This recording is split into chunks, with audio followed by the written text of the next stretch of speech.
What's one family saying or phrase you heard growing up that still sticks with you?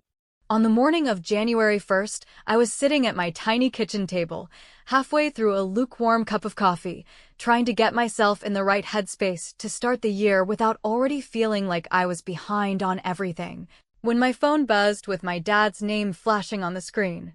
It wasn't out of the ordinary. He never had any sense of boundaries about calling, but what struck me was the timing. It wasn't a Happy New Year call or one of those typical, awkward parental check-ins. No, the man got straight to the point. No warm-up, no pleasantries, not even a fake chuckle to smooth the mood. He just said, almost like he was reading it off a card, "This year, you're on your own." That was it. 5 words. No explanation, no build-up, just that. I sat there, frozen for a second, thinking maybe I'd misheard him or missed some context, so I asked, "What do you mean?" And he said it again, just as flatly, "You're on your own now. We've done what we could." Now, here's the thing, what they could do over the years has mostly been complain, demand, and somehow make me feel like I owed them something every single month I managed to stay afloat. I didn't blow up on him, didn't argue or ask for clarification, because something in me just switched. It wasn't shock. It was more like clarity. Cold, sobering clarity. I didn't cry or get defensive. I just said, "Okay, thank you for telling me." And I hung up. No drama. No guilt. Just silence. Now, before I go further, let me ask you something. And be honest, because this is where the story either hits or misses. Have you ever supported people for so long that when they finally drop you, you don't feel abandoned, you feel relieved? Because that's what happened to me that day. The thing no one in my family ever really talked about, especially not me, was that I had been secretly paying my parents rent for over 3 years. Not just helping out here and there, not just covering when they fell short. I mean literally paying it every single month through an automatic withdrawal set up through my bank. It was easier that way. They'd text me on the 3rd like clockwork if it wasn't in on time. "The landlord's gonna call. Don't forget. We can't cover it this month." It was never their responsibility anymore. It had somehow silently become mine. And I had accepted that role like it was the most natural thing in the world. What made it worse, what always made it worse, was the fact that they never acknowledged it. Not once. Not a single thank you. Not a conversation about how long I'd be helping. It wasn't even seen as support. It was expected. Like paying rent was part of being their daughter. Like it was part of some unspoken repayment plan for being born. My dad would say things like, "We put a roof over your head for 18 years, the least you can do is help now." My mom would throw in little jabs like, "You make more than we ever did at your age." My younger brother Direc never pitched in a dime. He's 30 now, no job, still plays video games all day, and lives in their guest room like he's doing everyone a favor by just existing quietly. But they never asked him for anything. Not once. It was always me. Always the responsible one. So when Dad said those words, "You're on your own," I realized something he didn't. He thought he was cutting me off. But really, he was giving me permission to finally stop carrying their weight.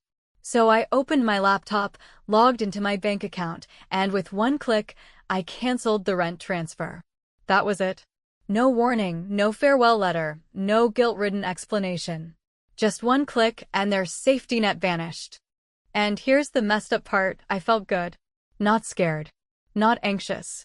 Not even worried about how they'd react. Just good. It was like the fog had lifted after years of walking around in a haze of obligation. I didn't text to warn them. I didn't answer when Direc called later that night. I let the silence settle in. Let them feel the vacuum I had been filling for years without a second thought. And still, they didn't contact me right away. They probably assumed it was a glitch, or maybe they thought I was bluffing. That's how entitled they had become. They couldn't even imagine that I'd finally walk away. But then 2 days passed. And on the morning of January 3rd, while I was at work pretending to care about quarterly reports and passive-aggressive emails, my phone rang again. This time, it was my mom. Her name lighting up my screen made something in my stomach twist, not because I was scared of what she'd say, but because I already knew exactly what was coming. I let it ring until the last second. Then I answered. Her voice was shaky, full of that practiced helplessness she always used when she needed something but wanted to sound like the victim. She said, "Honey, the rent didn't go through. The landlord came by. He said if it's not in by Friday, we're out." I don't understand. Was it a mistake? Did something happen? I didn't speak right away. I let the silence do the work. Then I said, "No, Mom. It wasn't a mistake." Her breathing changed, like she didn't expect me to say that. Like I was supposed to jump in with a solution, like I always did. She started crying real tears this time, or at least I think they were real. And I just sat there, letting her fall apart without offering a single branch to hold on to. She said, "We didn't know. We thought you'd keep helping until things got better." And I said, calmly, without a hint of apology, "Dad told me I'm on my own now. I'm just honoring that." That's when she broke. The crying turned into begging. She said things like, "You know your father didn't mean that, and we didn't think you'd actually stop." But here's the thing, they never meant any of the guilt they dumped on me either. They never meant the fake concern, the hollow thanks, the empty promises that it would only be temporary. They meant to use me. And when they got used to the free ride, they forgot to pretend it wasn't my job. So no, I didn't step in to save them. I didn't send the rent. I didn't call the landlord. I just listened as my mother realized, in real time, that the train had stopped. The ride was over. I had pulled the brakes and walked off. And she wasn't prepared to walk anywhere on her own. I wanted to say, "This is what happens when you treat your kid like an ATM." But I didn't. I stayed quiet. And the last thing I heard before hanging up was her voice low, shaking, saying, "I don't know what we're going to do." And honestly, for the first time in a long, long time, that wasn't my problem. But it would be soon. Because I thought that was the end of it, but what happened next made everything so much worse. Looking back now, I can't even pinpoint the exact moment when I became the designated provider for two fully capable adults who, at some point in their lives, decided that raising a child was a long-term investment with guaranteed returns, not love, not partnership, not mutual respect, just some never-ending repayment plan they expected me to follow until I either died or ran out of money. It wasn't a dramatic shift or a clear event. No one sat me down and said, "Hey, from now on, you're the responsible one." But somehow, little by little, my life became wrapped around their needs like a vine choking a fence. And by the time I realized how deeply entangled I was, I couldn't even remember what it felt like to live without the constant pressure of solving their messes. It probably started right after I graduated college, back when I was naive enough to think my parents would be proud of me for getting out of our hometown, landing a decent job, and trying to build something for myself without falling into the same traps they did. I remember getting that first job offer, entry-level, long hours, not great pay, but it was something, and calling them to share the news, expecting at least a little excitement, maybe some encouragement. What I got instead was my dad saying, "Well, now you can finally start paying us back for everything we did for you," and my mom chiming in with a half-joke about how they could use help with the electric bill. I laughed along with them because I thought it was just talk, just one of those weird parental comments you brush off, but within a month, they were sending me lists of bills they couldn't quite cover. And I was wiring money home before I even bought furniture for my apartment. It wasn't that I had so much to give, it's that I had more than they did, and that was enough to make me feel like it was my duty. I was living in a rundown studio, eating ramen 4 nights a week, walking to work in cheap shoes that blistered my heels, and every month, without fail, I was sending home money to keep their lights on or to cover emergency groceries, or to stop the phone from being shut off. They never once asked Direc, who at that time was living in their basement, barely working part-time at a vape shop, spending more money on weed than food, and yet he never once got the "we need your help" call. It was always me. Over the years, the requests became less like emergencies and more like habits. At some point, I stopped waiting for the phone call and just started sending the money automatically because the stress of waiting for the next guilt trip was worse than just budgeting it into my life like a bill. Rent, utilities, groceries, therapy, and mom and dad's monthly chaos fund. That's what I called it in my budget spreadsheet, half joking, fully bitter. And the thing is, it was never enough. No matter how much I helped, no matter how stable I made things for them, there was always another crisis, another overdue notice, another excuse. One time, I paid off their car note to stop it from being repossessed, thinking that would buy me at least a few months of peace, but within 6 weeks, they were behind on the gas bill and asking if I could just spot them again. And don't even get me started on how they handled their own money. My dad hadn't held down a real job since I was in high school. After he got laid off from the plant, he bounced between random part-time gigs, always finding a reason to quit or complain, blaming everything on the economy or his bad back or the political garbage he swore was ruining the country. My mom got a small disability check for a condition I honestly think she exaggerated, and the two of them somehow managed to treat that meager income like disposable spending money. They'd go out to dinner, buy random junk off TV ads, and then cry to me about how they couldn't cover rent. They never budgeted, never sacrificed, never even tried to downsize or cut costs.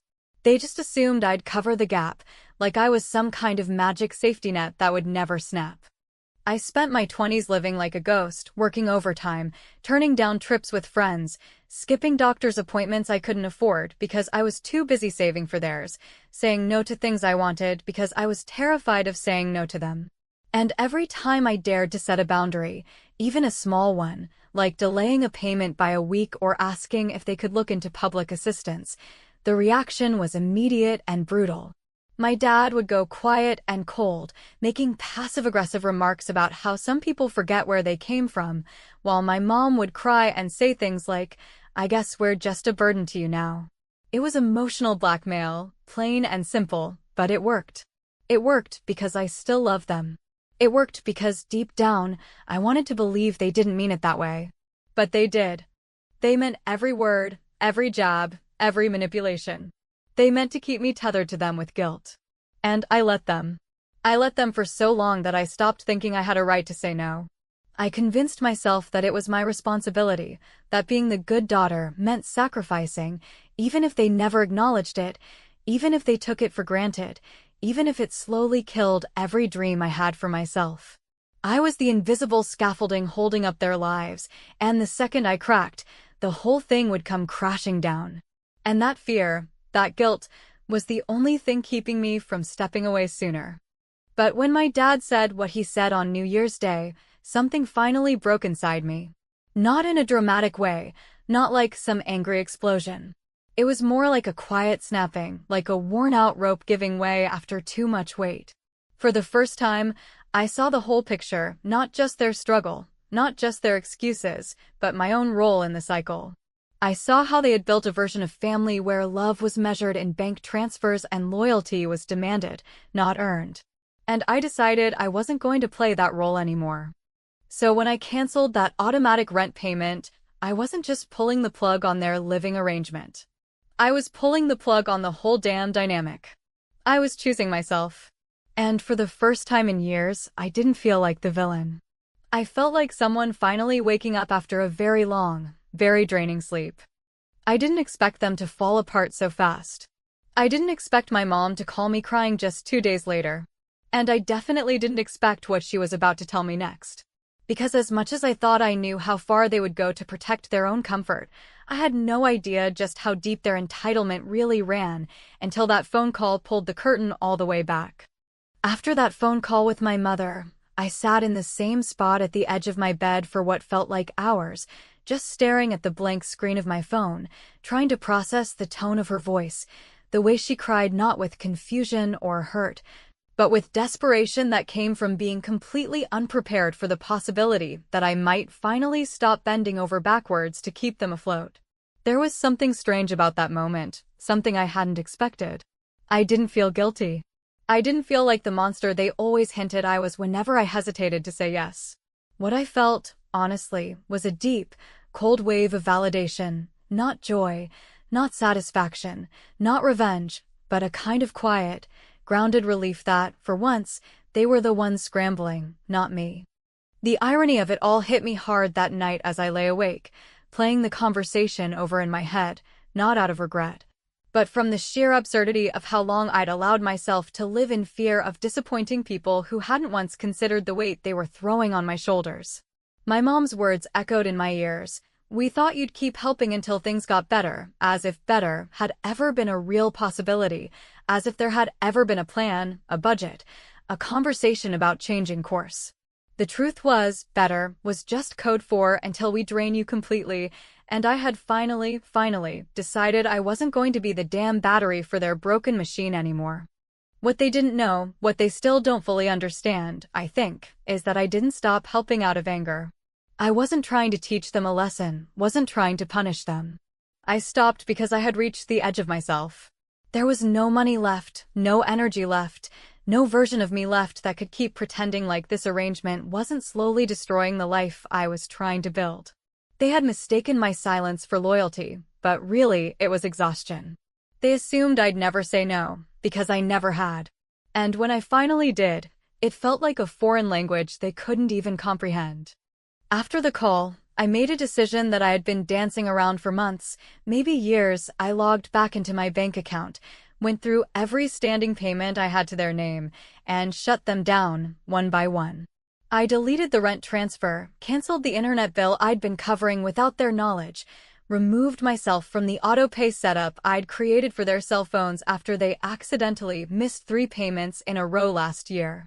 I wiped it all clean, not with rage, but with this eerie sense of finality, like I was severing a limb that had gone numb from disuse, something that had been a part of me but had stopped serving any purpose other than pain. Then I took it a step further. I blocked Direc. I didn't want to hear his passive-aggressive texts about how mom was stressed or how, if I had it, I'd help too, because we both knew he had it. He just never offered. He never would. And, honestly, I didn't want to explain myself to someone who had lived rent-free, literally and emotionally, while I got played like a fool for nearly a decade. The fallout didn't take long. That Friday morning, I got a call from an unknown number. I don't usually answer those, but something in me knew who it was. Sure enough, it was their landlord. A middle-aged man with a tired voice and zero interest in the family drama, just wanting to know if the payment was coming or if he needed to initiate the eviction. I asked him how many times they'd been late in the last year, and without hesitation, he said, 4, not counting this one.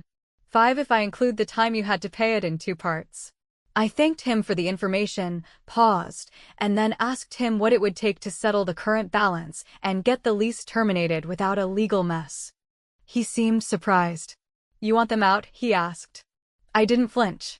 I told him I wasn't paying another month, and if eviction was inevitable, I'd rather it happen now, clean and quiet. He said he could serve the notice Monday morning, and I asked if I could cover the final overdue amount to prevent it from escalating into court. He agreed. I transferred the funds that afternoon, not out of kindness, but as the final, clean break. I was paying to end the arrangement, not to save them. There's something wild about the moment you realize the people who were supposed to care for you were actually just using you. It doesn't come with fireworks or a dramatic confrontation. It comes with silence, clarity, and the gut-deep understanding that you've been sacrificing yourself on an altar that never fed your spirit, only their entitlement. My parents never considered that I might stop. They assumed dependency was eternal. But the second I stopped playing along, everything they built on my back started to crumble. When I think about that call with my mom, the tears, the panic, the empty apologies, I don't feel triumphant. I feel free. I feel like I crawled out of a well I'd been trapped in since my early 20s. I spent years waiting for them to thank me, to see me, to acknowledge even once that I was doing more than any daughter should ever be expected to do. But the only thing that changed anything was walking away. Not a heartfelt conversation, not a dramatic blowout. Just action. Just refusal. Just silence.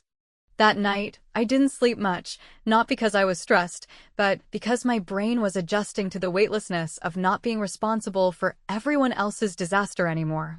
It felt unnatural, like standing on a moving train that suddenly stopped.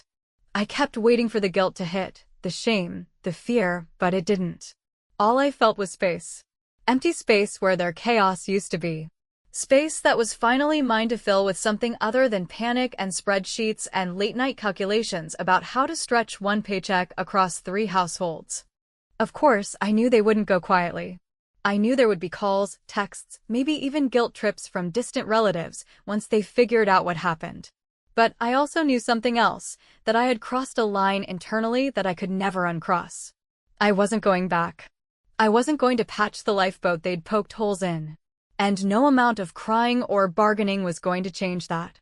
What I didn't expect, though, what still caught me completely off guard, was what came next. Because just when I thought the worst was over, just when I thought the eviction would be the final act in this long, twisted drama, I got a message that made everything 10 times more complicated. And once I read it, I knew this story wasn't finished. Not even close. It was late on a Sunday evening, the kind of time when most people are winding down, preparing for another monotonous workweek, maybe cooking something simple or finishing laundry, but I was sitting on the floor with a half-eaten takeout container beside me, staring at my phone like it had personally wronged me. I'd just read the message, 4 lines long, from my dad's number, which I had considered blocking multiple times over the past few days, but couldn't quite bring myself to do just yet. It said, "You made your point. We'll be out by Wednesday. Thanks for nothing." No punctuation, no question, no acknowledgement of what really happened, just that smug, bitter tone he always used when he was trying to disguise fear with control. And that was when I realized that this wasn't over, because people like him don't accept consequences, they calculate their next move. Less than 24 hours later, the real blow landed, not from my dad, but from my mom, and it didn't come in the form of a crying call or a desperate voicemail. It came during a video chat, something we almost never did, and when I saw her name pop up, I hesitated before answering, thinking maybe this would be the part where she apologized, admitted she'd leaned on me too hard, or at least pretended to understand why I'd cut them off. Instead, she opened the conversation with the kind of forced calm that immediately made my stomach turn, the kind of tone someone uses when they're trying to build a trap disguised as reconciliation. She said she just wanted to talk, just wanted to explain things, said my dad had misspoken on New Year's Day and that they never meant for me to take it the way I did. I didn't interrupt her. I let her speak. I let her twist her version of the story into something more palatable, more innocent, like they'd been misunderstood. Like their financial dependence on me wasn't a burden I'd carried for years, but rather a miscommunication we could all laugh about now that the dust had settled. She said things like, "You know how your father is, and we never thought you'd just cut us off like that," as though the real betrayal was mine for not continuing to fund their life indefinitely. And that's when I asked her the question that had been circling my mind since that first call. Why did he say that to me on New Year's? Why no? Why that day? She froze for a second, eyes flickering away from the camera, her mouth tightening in that subtle way she always did when she knew she was about to say something that wouldn't land the way she wanted it to. She said, and I quote, "He was just frustrated, honey.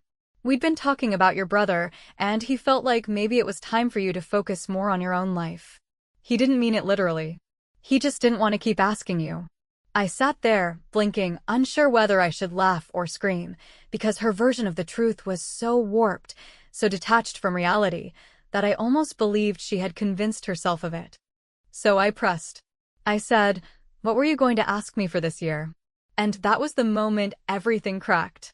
She hesitated, just long enough to make it clear that she didn't want to tell me, and then she said, "Your father thought maybe you could help co-sign something. For a loan. Just to get us through a few things." My throat went dry. I didn't say anything for a long time, not because I was shocked that they wanted more money, but because it was so much worse than that. It wasn't about rent anymore. It wasn't about covering bills or helping with groceries. It was about trapping me again, legally and financially, tying my name to another one of their reckless decisions, one I'd have no control over but all the responsibility for if it went south. That was when it became crystal clear. This wasn't a misunderstanding, and it wasn't about love. It was about access. My parents weren't sad I was gone. They were angry they couldn't use me anymore. That's why my dad said what he said. It wasn't a slip or a misstatement, it was a test. A calculated push to see how far they could go, to see if cutting me off emotionally would scare me into doubling down, into proving myself as the good daughter they'd always relied on. And when I didn't take the bait, when I didn't beg to be let back in, that's when the fear set in. because they knew I wasn't bluffing. After the call ended, I didn't cry. I didn't even feel numb. What I felt was this strange, electric kind of rage that wasn't explosive or destructive but focused, like it had finally found a direction. I knew what I had to do, and I knew there would be no going back once I did it. So I called the landlord again, and I told him plainly that I was no longer involved in any part of their financial situation and that, if necessary, I would provide documentation showing that I had covered rent privately for years, but would not be assuming any debt or further obligations. He thanked me for the clarification and said the eviction would proceed as planned, barring a miracle payment from them. Then I made one more move, something I had wrestled with for weeks, but now felt absolutely sure about. I contacted the bank that managed the small storage unit in my name, the one that my parents had been using since the move after they lost their house. It was technically mine, had been for years, though they used it like it belonged to them. I stopped paying for it.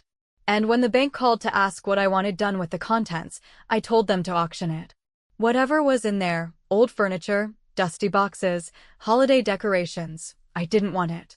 It wasn't worth the cost or the emotional weight. That storage unit was a metaphor I was no longer willing to carry. I got another message that night, this time from Direc. He wasn't angry, not at first. He was confused. He said something like, "What's going on? Mom says you're selling the storage stuff. Are you okay?" I ignored it. Then the tone shifted. "You're really gonna just screw over your own parents like this? And finally, you think this makes you better than us?" That's when I blocked him. Not because I couldn't handle the anger, but because I didn't owe him an explanation anymore. He'd lived a life free of responsibility, of pressure, of expectation. And now he could live with the consequences, too. By the end of that week, my parents were out of the apartment. I didn't ask where they went. I didn't send money. I didn't offer help. I sat in my own space, alone, surrounded by silence that no longer felt empty, but full of decisions I'd made, of boundaries I'd set, of weight I'd finally dropped. It wasn't clean. It wasn't easy. But it was mine. And I owned every inch of it. Still, even with everything done, even with the eviction finalized and the money trail severed, there was this lingering sense that I hadn't heard the last of it, not from them, not from Direc, not from the part of myself that still, stupidly, hoped for some kind of reckoning. Because what came next wasn't a phone call or a letter. It was a knock on my door. And when I opened it, I realized this story wasn't done taking turns. When I heard the knock at the door, I wasn't expecting anyone, and in the seconds it took me to get up and walk across the room, every possible name and scenario flashed through my head. Maybe it was the neighbor asking to borrow something again. Maybe it was a delivery that had gone to the wrong apartment, or maybe, just maybe, it was someone from work coming by unannounced, though I couldn't imagine why. What I definitely did not expect was to open the door and find my brother, standing there like he hadn't gone completely radio silent for months, like the last words he sent me hadn't been laced with entitlement and resentment, like he hadn't thrown me under the bus the second our parents started losing control of the narrative. He didn't even look uncomfortable. If anything, he looked mildly annoyed, like I had somehow inconvenienced him by not reaching out first, and, before I could even form a greeting, he said, "Can I come in?" I didn't move, didn't invite him. Just stood there in the doorway, holding the door with one hand and waiting to see if he'd take the hint. But of course he didn't. People like Direc never take the hint because they've spent their entire lives being cushioned from consequences, shielded from confrontation, and praised for the bare minimum while everyone else cleaned up their messes behind the scenes.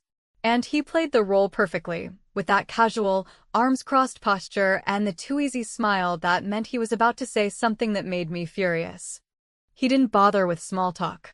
He launched straight into it, saying, "Look, I know things got weird with Mom and Dad, and I know they said some stuff, but they're not doing great right now. They're staying at a motel out near the highway, and it's not permanent, but it's not good either. They've been trying to figure things out, but they just need a little help. And before you say no, hear me out." I didn't say anything, which he took as permission to keep going, of course, because silence had always been interpreted by my family not as resistance, but as opportunity. So he continued, explaining that he'd been trying to get approved for a loan, that he was going to step up this time, that he just needed someone to co-sign so they could get an apartment again. Nothing fancy, just something to get them out of the motel, just until they got back on their feet. I couldn't help myself. I laughed, not loud, not dramatic, but just enough to make him flinch, because in that moment, it was like the entire weight of my family's dysfunction had finally condensed into one absurd, ridiculous request. Direc, the one who had done the least, given the least, sacrificed the least, was now standing at my door asking me to legally tie myself to his idea of stepping up, an idea that required me to, once again, put my name, my credit, my security, on the line for people who had never once shown the same consideration for me. So I said no, not kindly, not softly, but firmly. I told him I wasn't interested, that I wasn't going to bail them out again, that I didn't owe them anything anymore. He started to push back, said things like, "They're your parents, and we're family, and this isn't who you are." But he was wrong. It was exactly who I was now, someone who had spent years giving until it broke me, and who had finally, unapologetically, decided to stop. I looked him in the eye and said, "You know what Dad told me on New Year's Day?" He said, "You're on your own now." And I took him seriously. Maybe you should too. That shut him up. He didn't say anything for a full 10 seconds, and then, in a last-ditch attempt to guilt me into folding, he said, "They're going to lose everything if you don't help." I didn't flinch. I told him calmly, they already did. And it wasn't because of me. I didn't slam the door in his face, though part of me wanted to. I closed it slowly, deliberately, with the kind of finality that didn't need drama to make a point. And on the other side of that door, I could hear him standing there for a few seconds, maybe waiting to see if I'd open it again. I didn't. In the days that followed, the silence that returned was a different kind of silence, not the tense, expectant quiet of waiting for the next demand, but a peaceful kind of emptiness, like a room that had finally been cleared of clutter. I went to work, I cooked meals for myself, I took walks without checking my phone every 10 minutes. I didn't get any more messages from Direc, and my parents didn't call again, which told me they had finally, truly, realized that I wasn't bluffing this time. What surprised me the most wasn't that I didn't feel guilty, it was that I felt proud. Not in a triumphant, vindictive way, but in a quiet, grown-up kind of way, the way you feel when you do something hard that you know is right even though it goes against every instinct you've been trained to follow.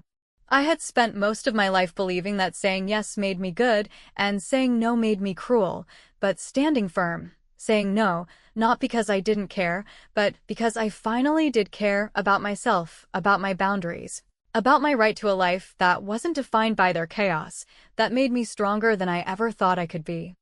I started making plans I hadn't allowed myself to make in years.